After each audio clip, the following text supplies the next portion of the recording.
All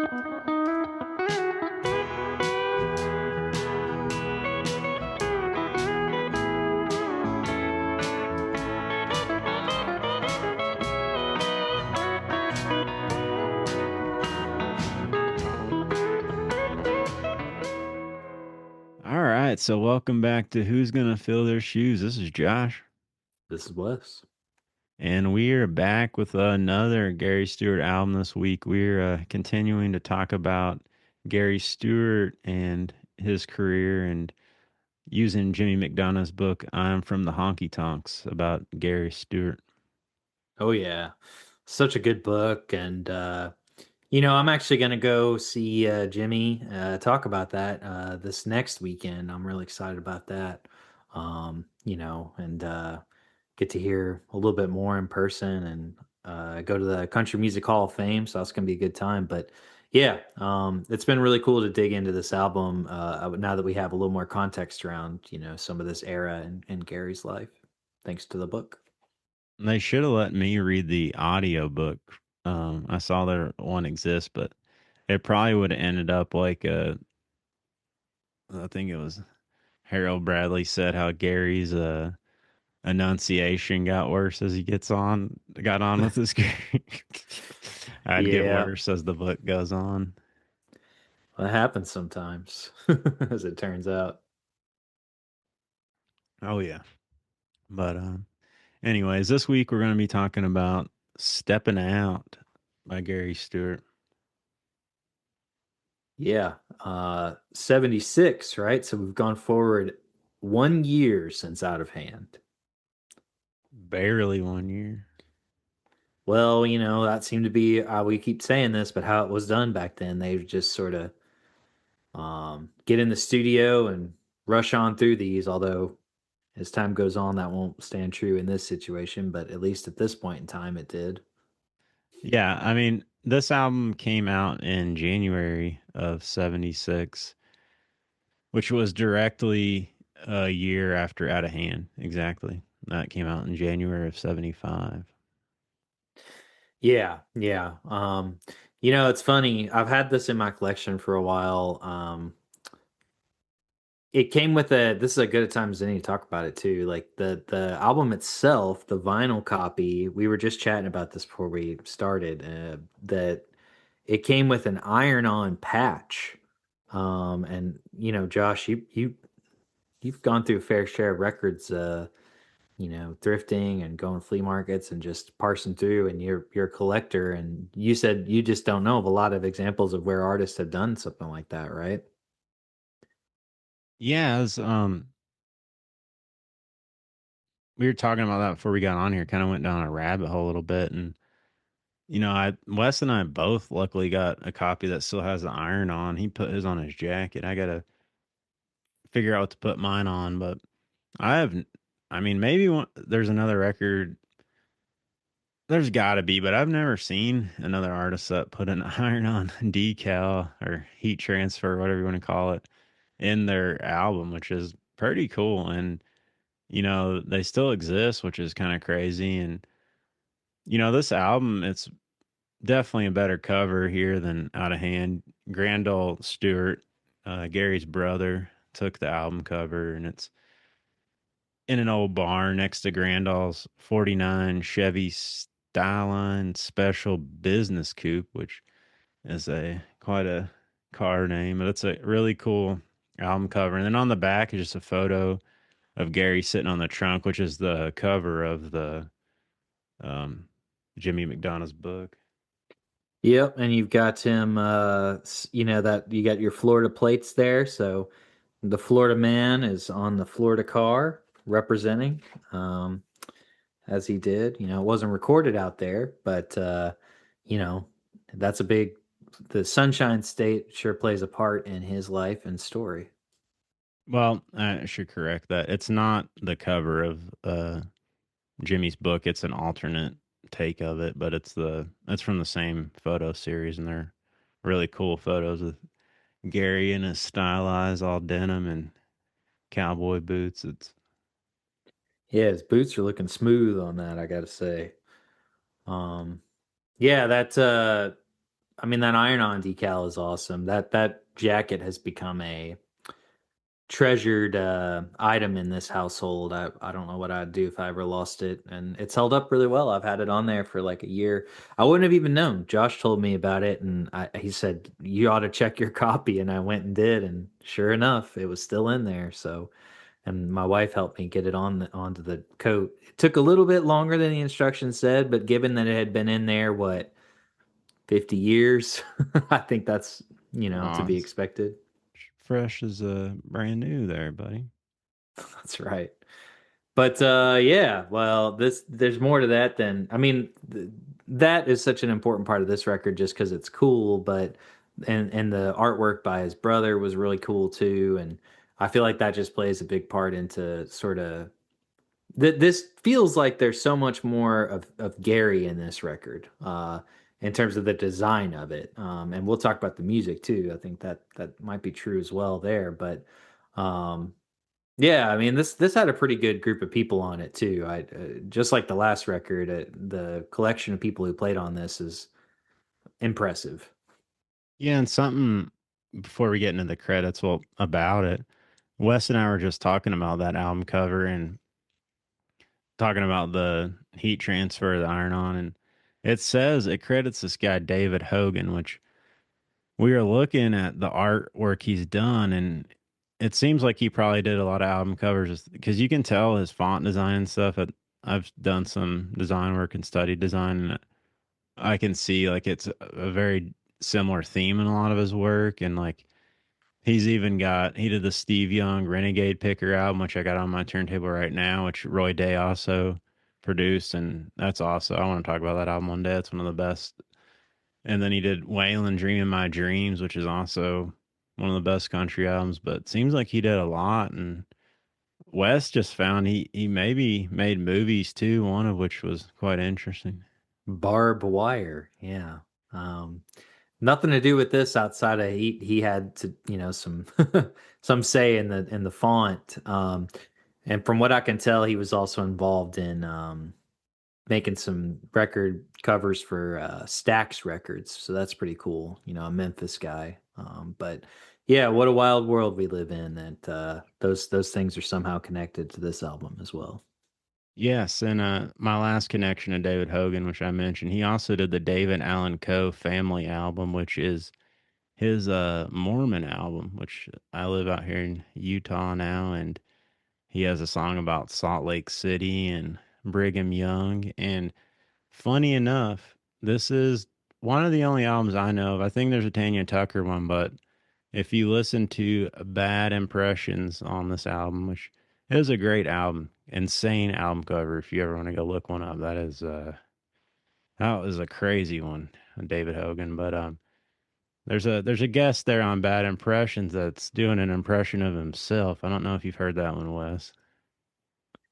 Uh, I think I have. I think you might have sent me that, and it's a bit absurd. Yeah, I think we got a little Gary Stewart on that song too, singing. So that's a good song. You should look it up. It's David Allan Coe doing a bunch of impressions of other people, and for some reason Gary's just randomly on it. Yeah, actually, I'd have to look at where in the book it gets mentioned, but I think David Allan Coe at least shows up at one point. Yeah, it says they did a duet together that's never seen the light of day, but I think it may talk about the song too. But I already was familiar with that one because I played that album at my DJ nights every now and then because it's kind of funny to play that Heavenly Father song at Salt Lake City honky tonk. Yes, it is. All right, but yeah, let's get back into stepping out, stepping high. Um, so yeah, you said the credits. We had yeah, this again, it's quite a doozy of a record here. We had Bobby Thompson on banjo, Henry Sturzlecki. I that name is hard for me to say. I don't know. Mike Leach on bass. I think those they were playing upright bass, and then you had Harold Bradley and Joe Zincan on bass guitar, Josh Graves on dobro, Reggie Young on electric guitar, Buddy Spiker, Johnny Gimbel, and Tommy Williams on the fiddle. Man, that's a lineup. Charlie Yeah. Daniels on fiddle and electric guitar. The Charlie Daniels. Buck White on mandolin. Bobby Wood and David Briggs on piano. Chip Young, Jerry Shook, Jimmy Capps, and Ray Eddington on rhythm guitar, and then Gary Stewart on slide guitar with Weldon Merrick on pedal steel. And hopefully Chip Young wasn't playing his Elvis guitar, but That's right, with the indentation from the gun. his whole. Uh, and then it was engineered by Al Pachuki, Bill Harris, and Bill Vandevort. Technicians Bubba Campbell and Chuck Seitz, and recorded by Roy Day. Um, Wes, that been a while, or maybe shocking. This album's got about as much credits as anything we've seen in a while. We got the art directors, the engineers, the Uh, everything. Just about everyone is credited. You even have little footnotes here. Johnny Gimbel appears through the courtesy of Capitol Records, and Charlie Daniels appears through the courtesy of Buddha Records. Oh, the old Buddha records. Uh-huh. And then also, I don't know why, there's a little quote at the bottom. Visit the Country Music Hall of Fame, Nashville, Tennessee. Well, Uh, I am going to do that. yeah, what I don't know what it says. That's interesting. Oh, and I did forget we got Lee Jane Baronati, the Jordanaires, and the Lee Jane Singers on backing track. And it actually tells which songs they're singing backing tracks on, which is kind of nice. Yeah, I think this is one of the most well-credited albums, liners that I've ever seen, actually. Outside of maybe like some sort of special edition, but it pretty much tells you who did everything and on what songs they did it. Yeah, Shelby Singleton should have taken a note from this. It is Yes. as nice having this information. It made our life a little bit easier as we kind of dove into who was on what. Yeah, I mean, just historically and archival purpose, it's just nice to know it have an existence. It when you want to keep this stuff alive, for as long as it can, the more information, the better. So it's not, this album is obviously Gary, but all these people made up, and this is a lot of Nashville ACATs on here, and those those guys run a lot of sessions, so it's cool to see like who was on what. Yeah, it really is. And just helps fill in the story of it a little bit more. Oh yeah, and it's fun to see the names. I mean, some of these guys like Buddy Spiker, David Briggs are on quite a bit, and seeing Chip Young, Reggie Young. I mean, we'll talk a little bit about Reggie Young, but he maybe has two of my favorite intro guitar riffs of any song ever, and it's cool just to see the names pop back up because I'm familiar with these people, but a lot of them I don't know every song they played on because they're playing so many. So when I see, Reggie Young on this, I didn't know he was on this, and that's really cool. Just another tie-in of someone I appreciate, but I still, like I said, even Charlie McCoy saying he played 1,400 songs a year. It's like good night. I don't know. I'll probably never hear every song he played on. No, but yeah, it really does just kind of show. Yeah, you can almost dive in, like I know you and I both use Tidal and you can like go into the specific musicians on tracks. It's not available on everything, but it's cool when it is because you can kind of see other things that they've played on and songs. And yeah, I mean it matters. It's funny, I have to mention too, Johnny Gimbel's on here. I have this random record I bought one time I was thrifting, and I'm always like on the lookout for albums that have instrumental songs because when I'm ending my radio show, the courtesy is, you end on an instrumental, so if it has to be faded out, whatever, it's easier to blend into the next show for the next DJ. So when I'm looking for those things, sometimes I find fun ones, and I found one that just says honky tonk hurtin' songs, all instrumentals. And the special guest is none other than Johnny Gimbel on fiddle. That's pretty awesome. I forget what else he was. I feel like he was in.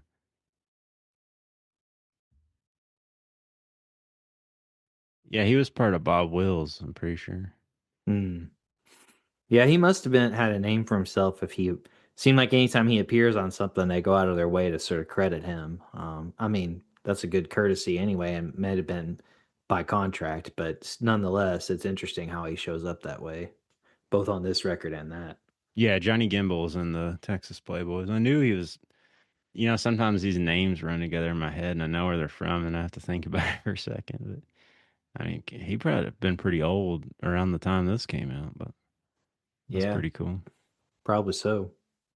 All right. Well, you want to talk about the album? Yeah, we should because it's a good one. I Side note, I see Tommy Williams here had an album called Forever Fiddlin'. And I've run into some of these fiddle albums out there in the wild. They have some funny album covers and album titles. If you ever see them, fiddlers were they got some funny sense of humor. So did I have to say pedal steel players too. I've sent you a picture of this, but I found one that was a bunch of pedal steel guys, and as a pun, they dressed up on the cover all as a bunch of judges, like wearing the old judges' wigs.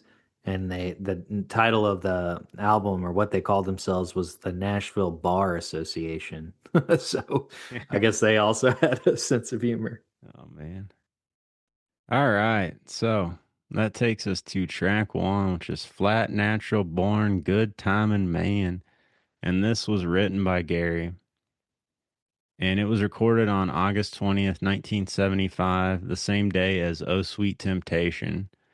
And this was Gary's first release solo writing credit. All right, so in the book, it says Roy Day said there were no slide pickers in town, and Gary took a pencil from Jerry Bradley and put it under the strings to raise them up.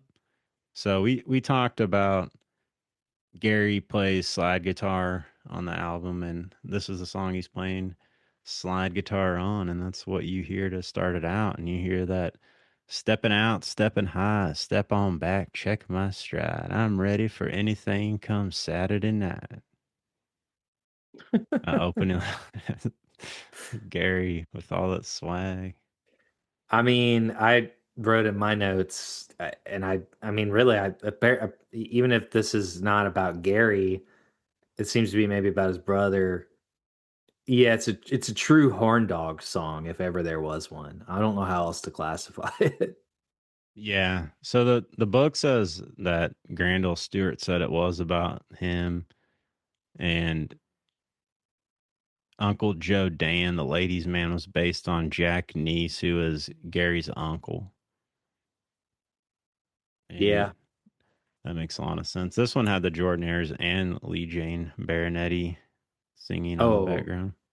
and it's fantastic. I love Oh yeah. both of that. I mean, they show up a lot on this record prominently, and it's exactly where it needs to be every time. Oh yeah, man. The intro of the song into start this album out, you're just like, all right, we're in for something here. This one was released as a single in the fall of '75, soon after Out of Hand came out. In the book, it says Roy said the single RCA that did not dig it at all. They cringed. I thought I'm trapped because if I don't put it out, I'm going to miss a potential crossover. And if I do put it out, it's never going to get a real push because they don't believe, and you can't push something you don't believe in. If you go out to promote a record, if you ain't high on it, the DJs are going to know it. As a promotion man, you have to take initiative with the record and say, "This is the future, Joe. Believe me." Rather than turn around and say, "Well, okay, I'm sorry. How about this one?" Flat Natural is a type of record that radio did not have, so it would have took some pushing.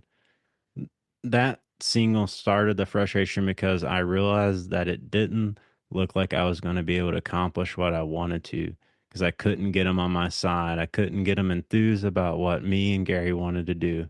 All RCA wanted was another drinking thing. Yeah, I mean, I could see where when you think about how Out of Hand was produced, and then you go to this song, which Even if you find live ones of this song too, it just, oh wow. I mean, everything about it, the closest I could think of in terms of like the sort of swagger of the song would be like a Rolling Stones track almost. It's just so, I mean, he's like near howling. He's like a feral man in this song, and the Oh yeah. guitar part is so good. I mean, it really can't be understated how prominent that pops out when it does. Oh yeah. I mean, this really is Gary at his best. That what did they say? Kentucky holler moan and Florida southern rocker. I forget the Yeah. quote from but that you get the gist of it. And I think it's cool too because the book gives Jerry Bradley's perspective as well. And when he was asked about it, he said Gary started losing his enunciation for words. You couldn't understand his words. I was interpreter from out in the field to Gary as to what was wrong, and we got terrible friction from disc jockeys and other people wanting to know what the words were. I talked to him about it umpteen thousand times. If you go back and listen to Drinking Thing, you can understand every word he says, which is hilarious because that's what Roy Day said. They just wanted another drinking thing. Yep. I mean, I'm not surprised they wanted a hit, and they didn't see this as one. And I guess I see you put a little bit of info about kind of where this went, and certainly didn't do bad, right? No, it ended up hitting 20 on the US country charts, which is pretty good. I mean, especially for the song that's not super country. And it was a staple of his live shows as well. There's even a 1976 performance on Pop Goes the Country. You can find out there on YouTube. We'll put that on the Substack. It's really great. It is. I think it is. I would love, like, of all the songs, maybe I'd want to have heard this one live the most. It's hard to pick one, but I just really like the live versions I've heard of it. I also just, what a great song. Flat Natural Born, Good Timin' Man. Yeah, it's we'll talk more about it. It's definitely Gary. Yeah, I mean, he wrote it. He's got that guitar. Even just being innovative with using the pencil, and I think that song is it really does show Gary at his best. And he could get so twangy country with that southern rock vibe as well, but he had a voice that no one in southern rock really had that I can think of. I mean, and no one in country had it. No, He he blended those two things too when he was singing. Yeah, and he could have made a soul R&B record and it would have been just magical. You know, I don't I don't know that I would say more than any of the songs on Out of Hand, but almost to me this feels more Gary than any of those things. Any of those songs from that album. Uh I think you just didn't get that's probably why they were all worried, that RCA was like this is not sellable cuz this is like unfiltered Gary in a lot of ways. Yeah, this definitely feels like Gary taking the reins. That's why it's so good, frankly. All right, so that brings us to track 2, which is Quits, and this was written by Danny O'Keefe, who was also the writer of Good Time Charlie's Got the Blues. I didn't realize that it was the same writer. I guess I wasn't as familiar, but makes sense, I guess, when you consider the context of the song, right? Yeah, I love that song. And when asked about the song by Jimmy McDonald, Gary said, "Just because you don't like it, don't mean it ain't good, Jimmy." And I guess Jimmy wasn't a huge fan of the song, which I don't know how you can't love this song. This is one of my favorite Gary tunes. It's a heartbreaking song lyrically, and just Gary sings it so brilliantly. And the background vocals are just, man, every song, the background on this is vocals are just magical. And, we've come down to the place where love had a fit. Call it what you want to. I call it quits. That's Yeah, I wrote, when I was thinking about this song, and I'm not sure if this is why Jimmy felt this way about the song or not, but Maybe we can ask him. But it's maybe the most tender Gary song that I can think of. Not just his singing.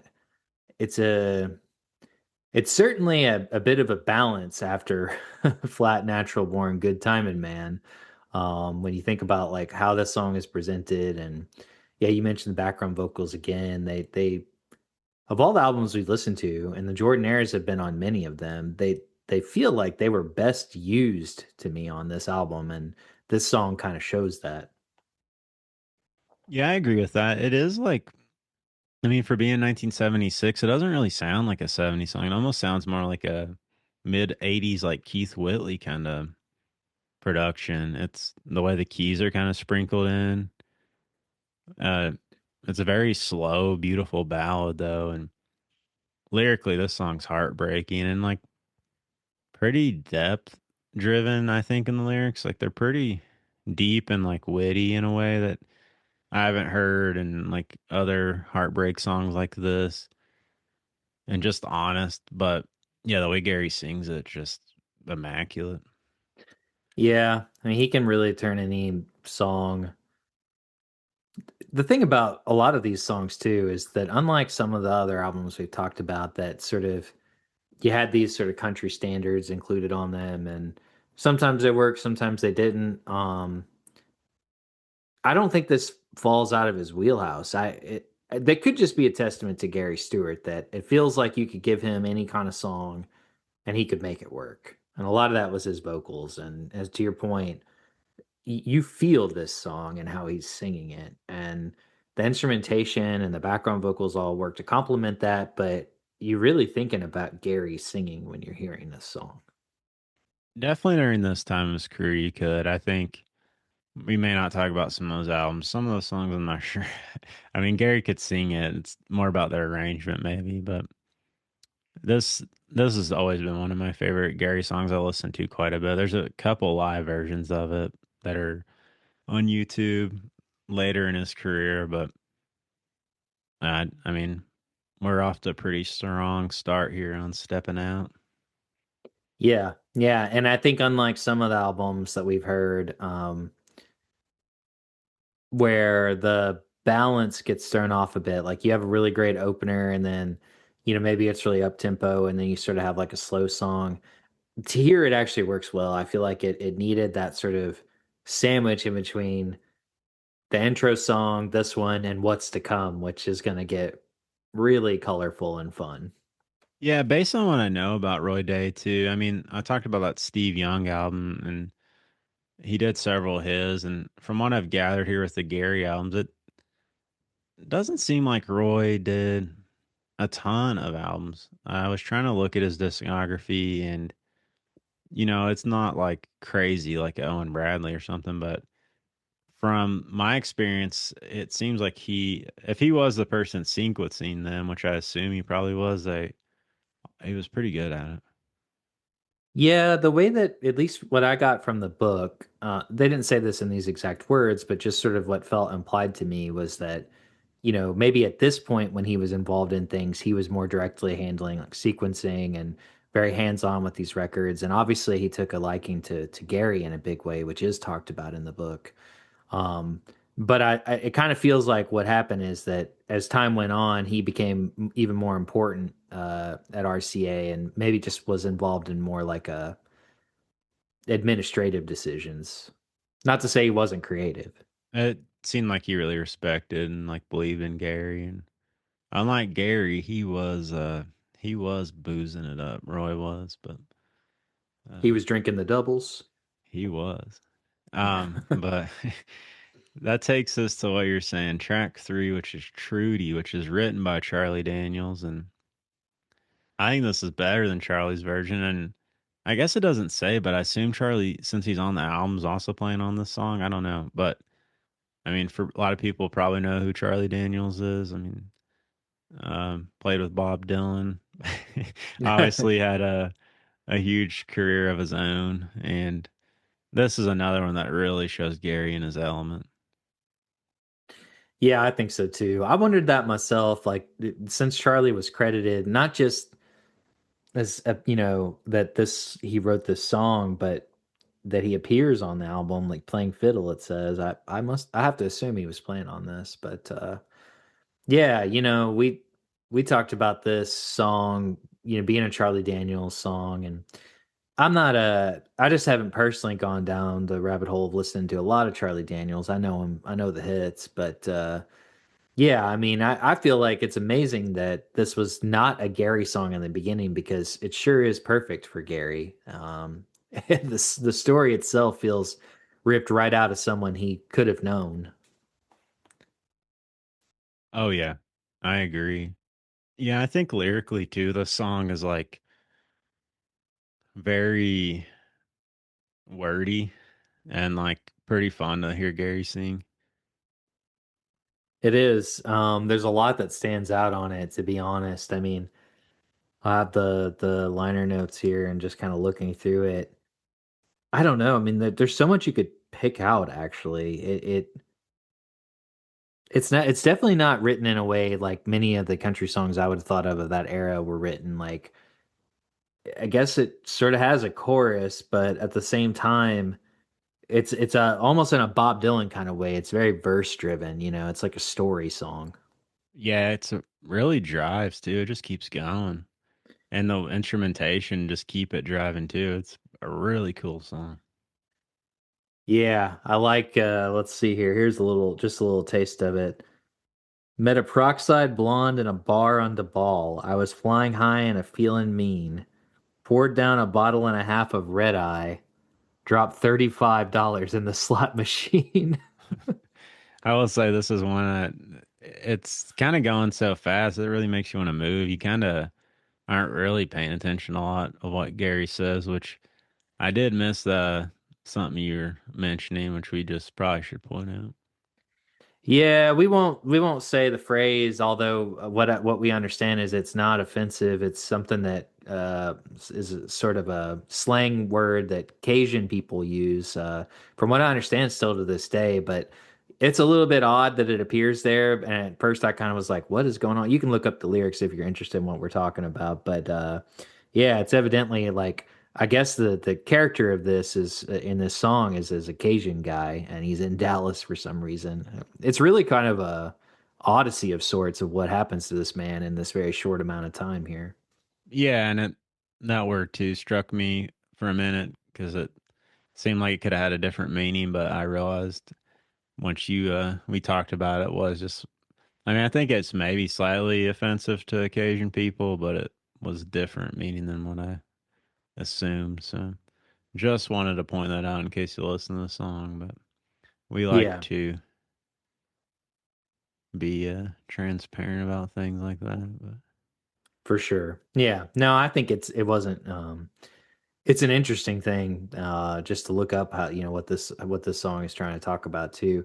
I guess as I try to understand the narrative too, he's already in jail in the song, and he's talking about telling somebody to call up Trudy, basically, right? that's what it seems like. And I mean, I didn't dive into it enough, so I'm a little probably ignorant, but it kind of seems like maybe calling somebody a hillbilly or something. But uh, Yeah, I think, uh, yeah, it's kind of the perspective's interesting. I think Charlie Daniels, for all his flaws, was an underrated writer. I think a lot of people probably don't realize how brilliant a writer he was. yeah, I agree. I think this song just kind of showcases that, and I don't know. I'm glad. I don't know whose idea it was to cover it, but if it was Gary's, it makes sense. It's a song that he can certainly put his touch on and really sell. All right, so that takes us to track four, which is "I Still Can't Believe You're Gone," and this one was written by a guy named Willie Nelson. Who's that? I never heard of him. This this song was written by Willie about the death of Paul English's drummer's wife, and it. I said it's quite bizarre how prophetic some of Gary's songs became, sadly, and I will say in context of knowing the background behind Paul English's wife's death and just this, it's a little eerie. The slow waltz way Gary sings this, honestly. Yeah, Willie's version was already pretty sad and it appears on was this song originally on Phases and Stages? Was that its first appearance? Ooh, I think so. I can't quite. All those mid '70s Willie's albums, kind of, They blended a little bit sometimes. they all go together. Yeah. Yeah, it is on Um, Phases and Stages. okay. Yeah, yeah. I mean that it fits on that album, which is that album has some up tempo fun stuff, but it certainly has some really sad tearjerker songs. And it fits well there, but it fits really well here too. You're right. Not only is it sort of prophetic, I if you told me Gary was singing this and wrote it about something that he lived through, I would believe it. Yeah, and I mean, sad songs and waltzes weren't selling that year, for that's what RCA said. But Gary definitely made a great one here with Willie's cover. And yeah, this song's beautiful. I mean, I would say Willie, even though a lot of people cover Willie's songs, that's definitely one that would be hard to top Willie's version. But like we've seen with Trudy and pretty much every song Gary does, he maybe makes it better than other people, at least at this point. And the way he sings "Baby" after some of those lines, it was like pretty beautiful and just haunting, kind of. It gets me interested in like now I'm like, well, what would a Gary Stewart version of Bloody Mary Morning or down at the corner beer joint? Like, what would that sound like? That would have been awesome. And I will say, I can't remember. I may have mentioned in the last episode, but no, I definitely didn't because I discovered it this week and somebody uploaded a concert from '75. It would have been probably in between the time of this and Out of Hand. And it's a full live show on YouTube. It sounds like a soundboard recording of Gary live, which one of the best live, maybe the best live recording I've heard of him. And he's open. Well, I don't know if he's opening, but it's a show with Willie, and he keeps talking about Willie, and then Willie comes out and plays a set that's electric. He doesn't even have trigger. It was man, whoever uploaded that's a hero. You should look that one up. I don't know if you got around to listen to that, but it is pretty insane. Gary opens with White Lightning. Wow. No, it's on the docket. I need to. I wanted to dive into this album heavily this week, but yeah, I know you were really stoked about that, and I don't know who uploaded that. I hope it's one of many, many things that start to come out and sort of find the light of day. I I feel I'm very hopeful Jimmy's book will lead to that. It's so lovingly done, and I know we've seen some of the things people are talking about, and at least some of the write ups that have been shared, and it feels like it's resonating with people. It's a story that I think even somebody who maybe doesn't know a lot about Gary already, it I think it will inspire some people to put a lot of effort into making more of those unreleased things find the light of day. Yeah, I agree. I know that stuff's out there and exists. It's just got to get people realizing they have it, or like a lot of these people are older. It's probably sitting somewhere they don't know they even have it or forgot about it. Yeah, yeah, exactly. But yeah, I think it's awesome that they were getting involved together in general.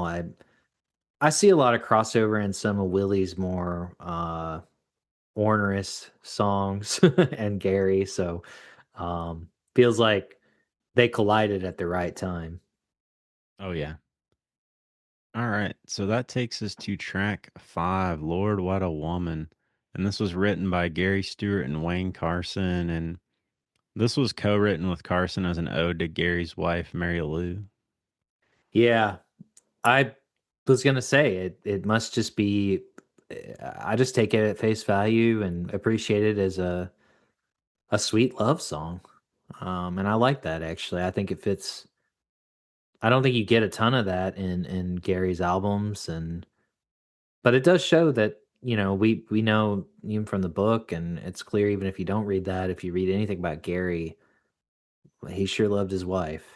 Yeah, this is just a really beautiful song to Mary Lou. I mean, Lord, what a woman. What else can you say? I mean,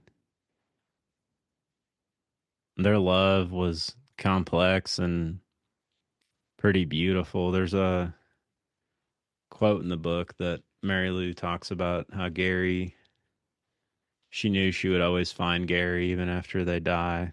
And it's like, it's pretty touching. Yeah, it just seems like they're somehow meant for each other. Yes, I like this line in particular towards the end of the song. She's no angel, but she is a little bit of heaven to me. Yeah, which kind of really seems like it kind of summed their relationship up. And, I don't want to get too much into that, which obviously, Gary lived the honky tonk lifestyle and Mary Lou kind of did as well. They were both, it says at points, like in an open relationship. And so there's definitely a lot of escapades in the book that it talks about, but it seems like they always found their way back to each other and went through some really, really hard times and were, they weren't the best to each other at points, but it seemed like they somehow always worked it out. And there's some hard stuff in the book. And I don't know. I think some people just maybe, it's a different time and people handled stuff differently, but it does seem like they were just meant to be with each other forever. And it's definitely, I feel like the song's pretty true to what Gary felt about Mary Lou. Yeah, I think it's important that he also there's a lot of things that in the song that take it from just being like this sort of, "Oh, you're nothing but sweet," like that line I pointed out, it's clearly showing his love for someone who was he wanted to kind of sprinkle in a little bit of the complexity of who she was and how their relationship was. Um, I even like, the opening line, "I don't know where we're going, but I sure know where we've been." Yeah, that's a great song. And I mean, and they got married super young. So at this point, they'd already been married for a while. Probably, I mean, he was in Nashville in 59. So at least probably nearly 20 years at this point, they had been married. Yeah, yeah, seems right. Well, I'm glad it's there, honestly. I think because the lyrics are so they're genuine and the way he sings it feels genuine. It's a bit of a rarity, I guess, for Gary songs, but I think that makes me treasure it even more. Yeah, there's definitely less love songs with Gary because I think it just, kind of trended towards just the themes of country at the time. You gotta have more of the cheating songs and the drinking songs with a little love sprinkled in, kind of the country recipe. But yeah, I mean, I think we'll talk more about Mary Lou for sure. But I mean, you can't talk about Gary without Mary Lou, obviously. And this is a great ode to Mary Lou. And we have Wayne Carson back. So that takes us into side B, which Wayne Carson's back again with track 6 on Oh Sweet Temptation. And this song reached number 23 on the U.S. country charts. And there's another Wayne Carson cheating song. So he had to, like I said, switch up the recipe there. He took the love song back to cheating song. And, but, it's another great opening guitar lick. And, man, how does this album keep going so strong, song after song? Well, the sequencing, as we pointed out, is great. This song just works so well too. Yeah, you just said it that country music, oftentimes they were looking for like the drinking songs or the cheating songs, and in someone else's hands, this could be a sort of standard fare, like, oh, it's about adultery or cheating, and just another country song kind of like that. But I think when you put Gary on it and you pair his vocals with the Jordanaires and the Lee Jane singers, well. you just have some magic here. I mean, it doesn't really matter what song it is, it's going to work, especially if it's about something like that. Yeah, I agree, and I also put on my notes that I think Roy Day used the Jordanaires and the some of the different background vocalists that were on the other albums with I'd say he used the Jordanaires with Gary as well as anyone, maybe Elvis that used them, and Elvis was really the reason the Jordanaires existed, but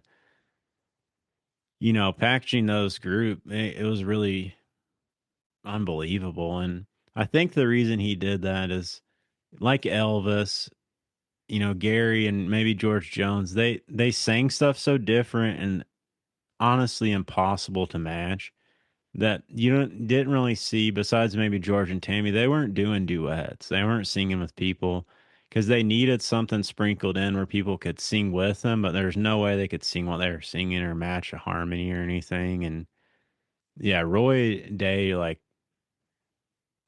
he was a master at knowing how to fit that with Gary's vocals to like enhance already like just pure magic.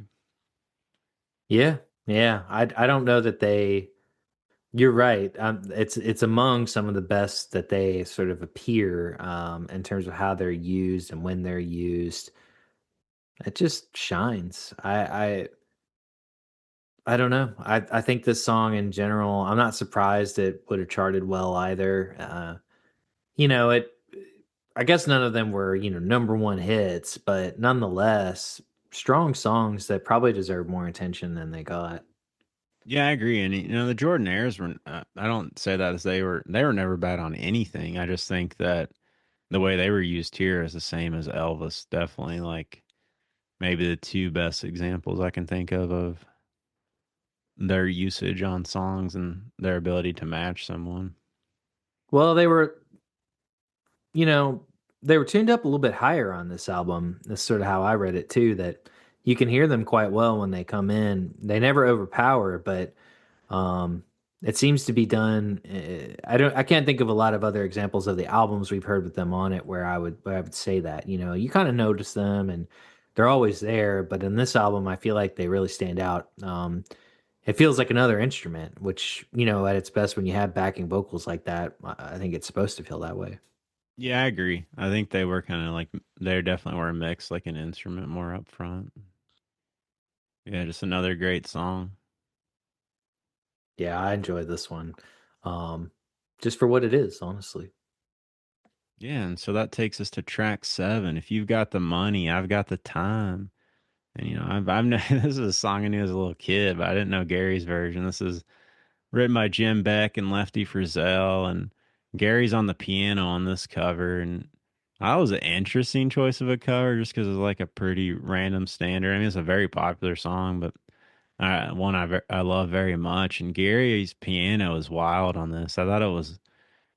Shockingly, it was a perfect song for his voice and like a more the upbeat honky tonk. And, even on a standard like this, Gary just shines. Like I said, no one can match him when he's in his element. And like I was talking about it earlier, even White Lightning, when I heard Gary sing that, I think he did it better than George. And I Yeah. don't, That's I hard to don't, believe. Yeah, hard yeah. to do. How could someone do something, a standard by Lefty and it's probably better?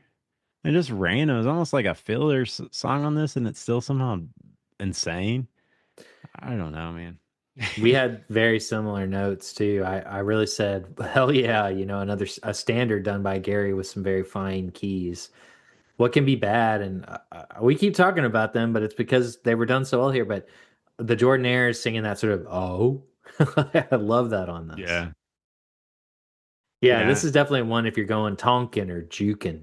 Oh yeah, it sounds like it's about to run off the rails too, in the best way possible. Yeah, this might showcase Gary's piano playing more than anything on this record. Yeah, I think this is maybe the only song he plays piano on.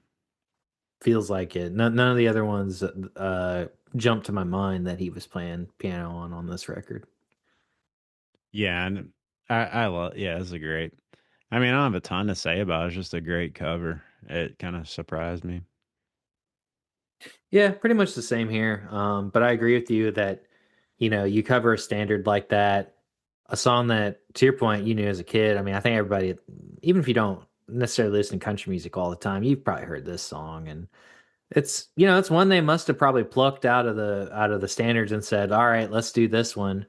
And sure enough, you could have done a lazy version of it, honestly, if you wanted to, and it would have just been filler. But it's not here because of virtue of how Gary treats it.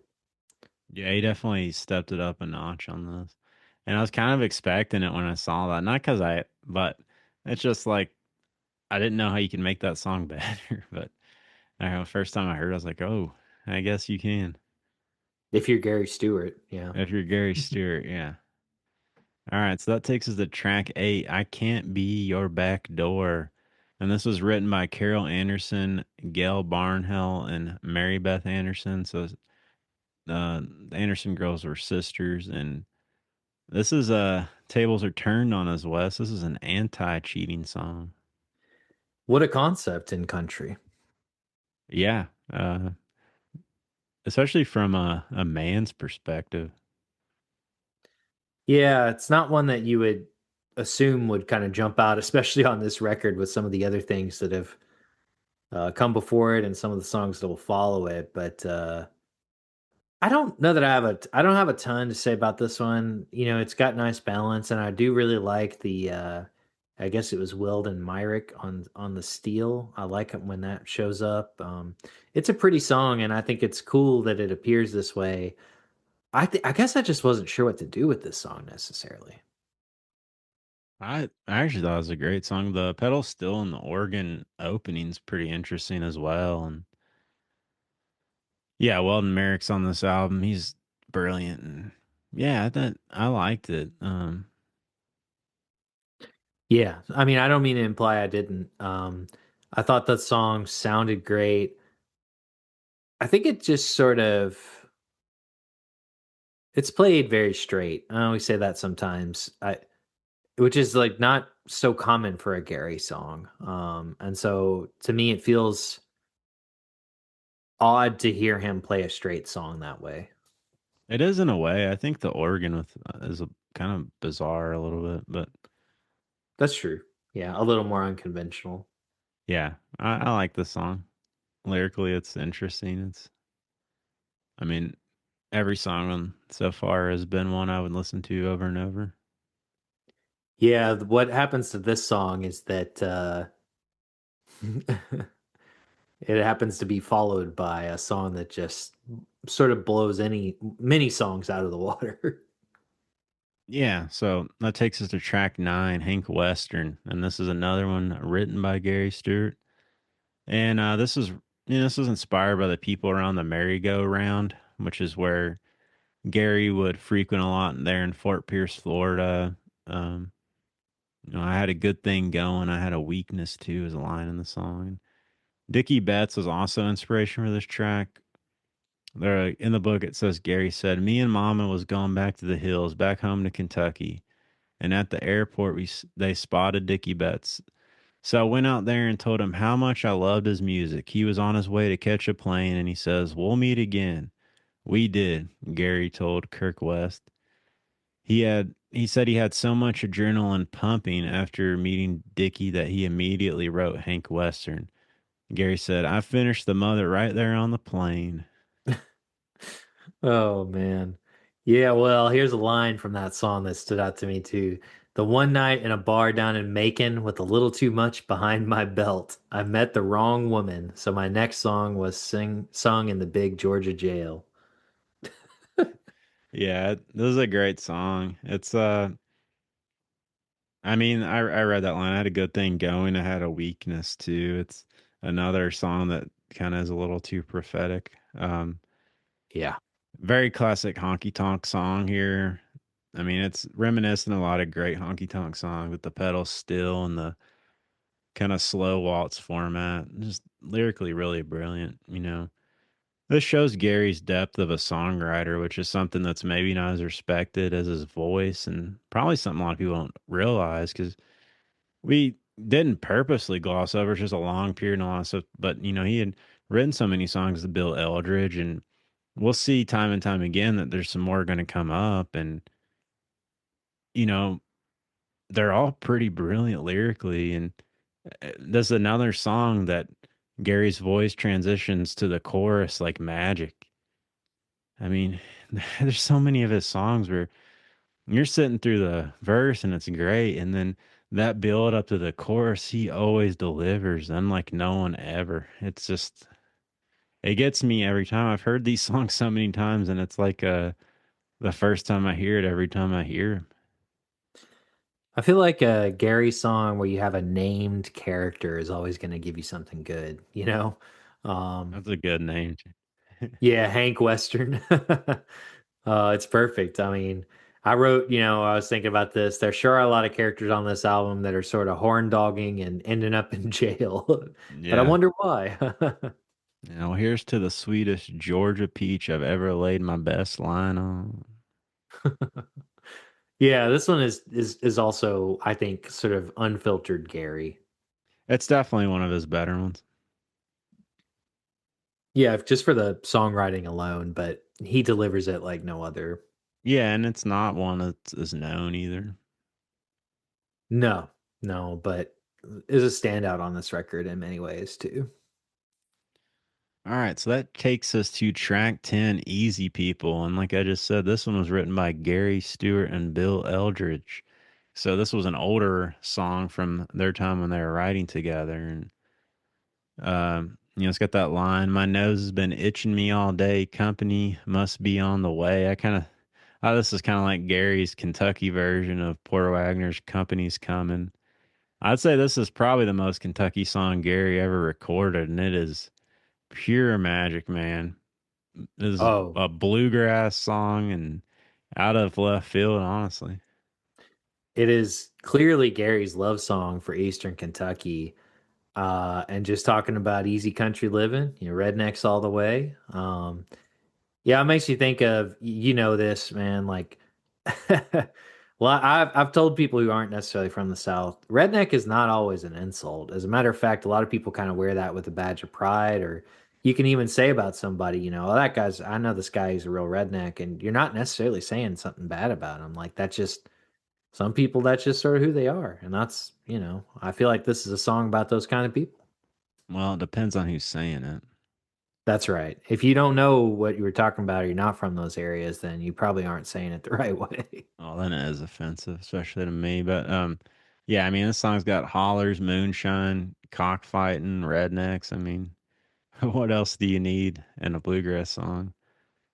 And this just again shows Gary's versatility on his songwriting, his ability to sing, his instrumentation, and I think I mean, from what I gathered, now the name of the band is spacing me that he was working with at this time. That wasn't the studio A Cats, and that Bob Melton fellow was part of it. But I know they did some other bluegrass sessions that exist. Like there's a version of Can't You See, and they're all like shocking. They're just shockingly good. Like you could see someone like half doing a bluegrass, but they're top notch. And yeah, I mean, I wish he did a full bluegrass album that was released because it would have been insane. And we're just easy people, rednecks all the way, Wes. Yes, that's right. I there's so many like countryisms in this too. They say my nose been itching me all day. Company must be on the way. It's like you ever heard that thing where they say like, "Oh, your ear's hot. Somebody's talking about you." It gave me that same sort of vibe, but I mean, just how badass is the line, for your own sake, son, I hope you ain't the law. It's a long way out of this holler and you might just get lost. Yeah, it's so much great imagery in here. It's funny. It's a funny and great song. But you're right, even the bluegrass version of it, there's not a lot of this is the only song that really sounds exactly like this on the record. And there wasn't one really like this on Out of Hand either. So I appreciate this for not only just switching it up, just I think everything about the song is a standout and it sort of stands apart from some of the rest because of how it's presented and the way it's written. Yeah, and it doesn't really fall out of place either. No, no. And it fits where it is on the record too. I think that continues to be true throughout this record. Yeah. So that takes us to the last track, track 11, In Some Room Above the Street. And this was written by Sterling Whipple, who was a Mormon. And this was the most successful single from the album, reaching number 15. Jimmy says in the book there's a version by Sterling Whipple, but that Roy Day made, I couldn't find it. I looked everywhere. I couldn't even find it on Discogs. But Whipple said of the song, I did a laid back, kind of sensitive type production, and Gary did a real up tempo, sock it to him type thing. A better arrangement than mine. And it says, in the book that Day had to go play a gig during the recording, so he left Gary in charge of this out. So he left Gary in charge to finish the song, and Gary said, Jimmy mentions the book. It was a real slow song at first. Roy played me the song, and I said, "Let me do it real slow." I had an idea. Gary hummed the still part in the studio to Weldon Merrick, which Gary described as, I wanted it to sound like a magic carpet ride. He had a bunch of pedals, and I'm not into pedals, so I didn't know what would work. We tried a bunch of things. Probably lasted a half hour, then it was, yeah, that's it. Do it that way. Just keep playing continually. Can't read right now. My brain's. Yeah, that's it. Do it that way. Just keep playing continuously through it. Yeah. I I think this is one of those songs that the context from the book talks about a lot of the music and the albums and the songs and how they were recorded, and I love that it's such a rich history. But that's not everything the book focuses on. As a matter of fact, that sometimes sort of plays second fiddle to some of the you know personal parts of Gary's life. But I'm glad that there are parts that dive into some of those recording sessions and what happened because in this particular example, I feel like you get a really good idea of how Gary wasn't just a songwriter, he wasn't just a musician in that way. He really had an idea for how he wanted to do a song and how he wanted it to sound. Yeah, I think it's cool that he kind of got his chance to produce it, and even everyone around him kind of noticed he turned a song that was maybe a little boring. I listened to some Sterling Whipple songs, and I, I mean, I couldn't find this version, so I don't know. But if they're anything like his other ones, it's a miracle they made this song, and kind of interesting they even chose it. But I mean, in the book, Steve Henson said the song was the most produced sounding Gary song and another attention grabber. The guitar intro by Reggie Young is spectacular. So, I mean, Reggie Young plays a guitar intro on Suspicious Minds by Elvis, in case you didn't know that. So, I think this song and Suspicious Minds, man, I don't really know what else to say, but Weldon Merrick with Reggie Young doing an intro together on this. Gary was right and knew exactly what he was doing, and it's insane. This song is definitely the best song on the album and one of my favorite Gary Stewart songs. And it does sound like a magic carpet ride because it's out of this world. Yeah, this sometimes it kind of leaves me speechless, you know. Well, you're convincing me to go back and listen to it more because it wasn't one that jumped out to me initially, and I'm not now. I'm surprised to also read what you said. It was the most successful single from the album. Why do you think it was sequenced at the very end? Maybe that didn't matter too much, but it seems an odd placement to me. It kind of does at that time, but I mean, it's a good closer.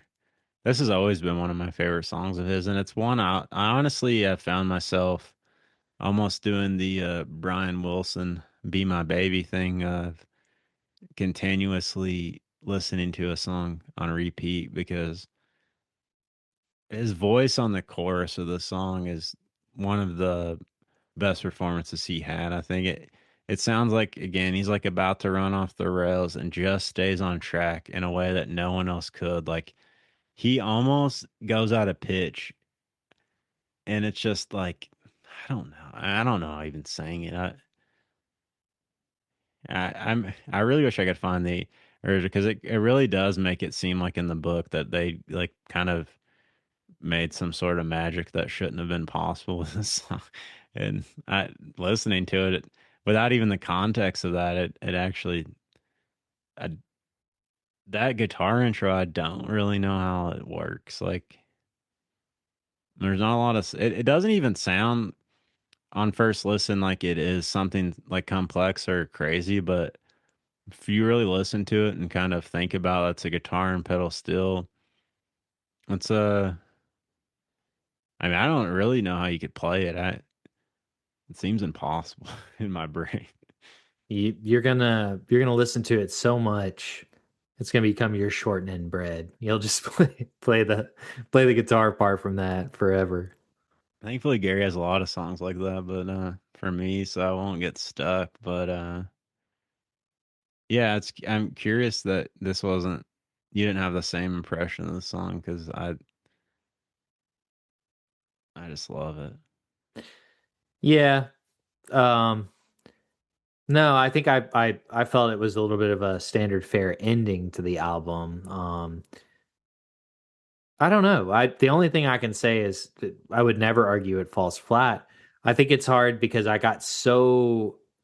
actually had the same reaction to the song before this, and when I was listening to Easy People, I just couldn't stop listening to it. I loved it so much, and so sometimes when that happens, especially if there's one more track after it, I think that's just what happened to me. And then I was curious, like, wow, why is this the ending to this album? Um, yeah, I need to go back to listen to it again. I appreciate that though. I think every time we talk, not just with Gary, but most albums, there's at least one track where we sort of have this like conversation about, it, and then I go back and listen and think about it more critically. And it's part of it is probably just by virtue of like you said, you knew the song before. Frankly, before we listened to this, I had this album, and shame on me, I had not really put it on my turntable, other than maybe the day I bought it, and that was a mistake because it's pretty packed. It is very packed, and I think this song could have maybe done better as the first or second song on the album. Especially, it's kind of the standout song, at least the one that's known from this album. So it's intriguing that it's the last. But yeah, unfortunately, I mean, for a time where most people only stream albums now, this album is not on streaming. There is no cassette tape version of this album. There's no CD version of this album. It is literally, I think there's an 8 track and a vinyl copy, and it's on YouTube, and that's about it. But thankfully, the Essential Gary Stewart CD that is streaming has like 7 of the 11 songs on it randomly. So you can listen to most of it. You can't hear Easy People or if you've got the money. I guess they didn't have the money to put this on CD or something. RCA, I don't know. Uh, I've definitely got the time to listen to it, but at least you can hear most of these songs on the Essential. Um, And there's actually I don't know if you've seen it. There's a version of Gary playing in some room above the street on I think it's on Pop Goes the Country or one of those songs in '76. And in the book it talks about in some of those first TV performances they wouldn't let Gary wear his cowboy hat, which he would shape his hats himself with the stove, which is funny. Yeah. He really cared about his fashion and stuff, which I love, but he is actually let him wear his hat on the performance of this song on the you can see on YouTube. Interesting, he's not wearing a hat on, he wasn't wearing it on Out of Hand, but he's not wearing a hat on this album either, on the cover. He was he was too clean cut. I don't know. I don't whatever reason they did not love him in a cowboy hat. I don't know. Yeah, maybe they were misreading the moment because feels like late 70s, mid to late 70s, good time to be wearing a cowboy hat. Yeah, which is interesting because RCA was the one that put the Outlaws album out, but I don't know. Who knows? Yeah, hard to say. I don't know. All I'll say about this record as a final thought is just that, we were just talking about I didn't it is harder to find, and so that doesn't help because of the way that we listen to music in this day and age. And I was happy to have a copy of it. I hope maybe it'll get a re-release or somehow it'll become more available because I think it's every bit as good as Out of Hand. And it's much more Gary forward, and I don't know. I like sitting here, us finishing talking about it. I just want to go listen to it all over again. There's no skips at all. Not remotely. First two Gary albums, nothing. We're gonna talk about some more, and the next one's he's got a nice string of albums here, and yeah, I agree. I wish this could get reissued. I wish all. I mean, Out of Hand, I'm fortunate to have, but it's on stream. But if you're trying to find a vinyl copy, it's upwards of $50 to $100, and the stuff should be more accessible. And I don't know if RCA has the rights to that stuff or what, why that stuff can't get reissued and why the stuff can't get on streaming. But obviously, if anyone's listening to this and has any connections or knows anything about that, we got to get something I really want to work to push that get all this stuff out. And, there's a lot of tapes sitting around that have never seen the light of day. And I really hope, even seeing like Waylon releasing those tapes that Shooter found, that I forget if it was Apple charts or whatever, but that thing went to number one. Not that it matters, but there's obviously interest for that stuff. And it kind of helped a little resurgence in Waylon, who's huge. And that was just like, just a tape sitting around. From what I gather, there's tons and tons of tapes of Gary. And I really want this stuff to just be so accessible. And I personally want to hear a lot of the stuff that, you can kind of hear some of it on Jimmy's site that he's archived, but it's not very accessible for someone that you got to go looking for it. And there's still more. And some stuff, needs mastered and fixed up some. But I want all that stuff to get out there for Gary's legacy. So hopefully that's can be spurred from, or hopefully that can be, spawned from this book and get a little more publicity to Gary's name and more interest that that's like a feasible thing for someone to want to do. Sadly, as we know, this is all the music industry's driven by money anymore, and it's a shame. Yes. But Well, I'm hopeful. I sort of watched something similar happen with Warren Zevon. He passed away, and he wasn't in the Rock and Roll Hall of Fame, and felt like a lot of his albums were harder to find. You could maybe stream some of them, right? But a lot of them have been reissued, and he got nominated for that. And it feels like more and more people are discovering his music. And I see something similar, I think, happening with Gary. And I hope this book will be the catalyst for that, where, just like you said, they're everything right in the music industry, they're looking for a market. But even if that's just your sole desire, I do think there are enough people out there that will get interested in Gary all over again. Um, because I think anybody who's heard him, like whether you're new to him or not, you're taken to him once you hear him sing a song. And so, yeah, that's my hope too. I mean, if anybody's listening and you have that power, you've at least got our 2 votes for making that happen. yeah, or if you even have something that we can get you in touch with the right people, or I would love to help anyone that. Anyway, I don't know how I could, but I got. I'd use any connection I have to get this stuff out there because that's my sole desire and purpose of this podcast. I mean, I love country, but as we've talked, Gary means something else. I mean, I don't know what it is, but like, I mean, there was a reason Bob Dylan made Tom Petty drive him to see Gary Stewart because he got fixated on listening to his music. I mean, we're talking about Bob Dylan here. Like, there's something other. There's just some other magic that was alive with Gary that I don't really know how to encapsulate in words very well. And like we've talked about, yeah, I think when people hear him, they also feel that way. And I wish I could have seen him play live and doing the honky tonk because it seems like that was even more special. And you know, that's yeah, what a guy.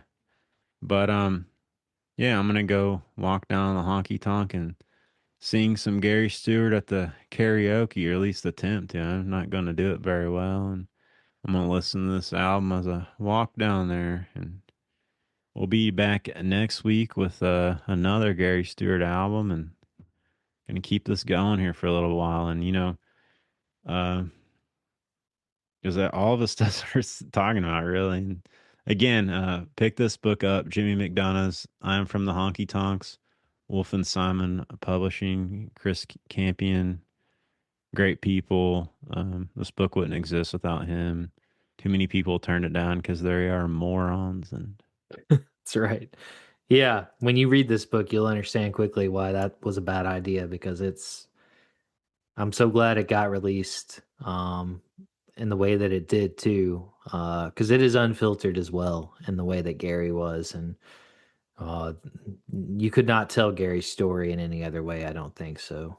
It was in the right hands at the end of the day. yeah, and I mean, we're just honestly just extremely lucky that Jimmy had done this and had started it when he did, because otherwise, this wouldn't have existed. Even if no one Gary's sadly been passed for over 20 years now. And, even some of the interviews, like we were talking about, Grandal just died a few months ago. Rest in peace, Grandal Stewart. And, yeah, it's, thankfully he had gotten a lot of this stuff back in the 80s and 90s and was able to finish it up because, like we said, we started this just to find more information on Gary Stewart. And if this book didn't exist, all this stuff would have gotten lost to time. And his legacy really would have. You don't know. And we got a lot of thanks to him. So, That's right. That's a great time to be a Gary Stewart fan. Well, now, Josh, you be careful out there singing those Gary songs. Don't end up having to call Trudy. All right. I don't think I'll be calling Trudy, but yeah. I I was trying to think of some other witty lines here, but my brain's still thinking about these songs and wanting to listen to them. So, till next time, who's gonna fill their shoes? I'm Josh signing off. This Wes. Adios. Adios.